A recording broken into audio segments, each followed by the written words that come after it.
Com muito amor e muito carinho. Isso, Feira do Turista, espera nesse povão. Por isso venha, tem forró hoje, amanhã e domingo, viu? É assim. Ainda me lembro do seu caminhar, seu jeito de olhar, eu me lembro bem. Vivo querendo sentir o seu cheiro, daquele jeito que ela tem.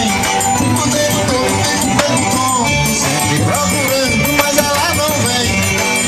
Sabendo no fundo do peito desses que um sujeito não pode aguentar. Mas esse apertamento é o meu desejo, eu não vejo a hora de poder ficar.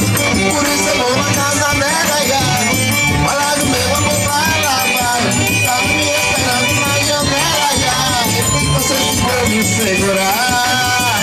Por isso eu vou na casa dela, eu vou lá. Eu falei do meu. Deixa eu esperar.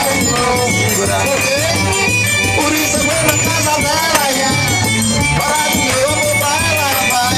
Tá me esperando na janela, você ficou me segurar. Por isso eu vou na casa dela, ela espera eu falar do meu amor pra ela, vai. Tá me esperando na janela, chora, segundinha malvada.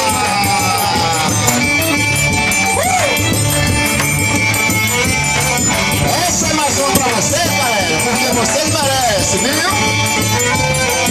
Venha pra cá brincar com a gente.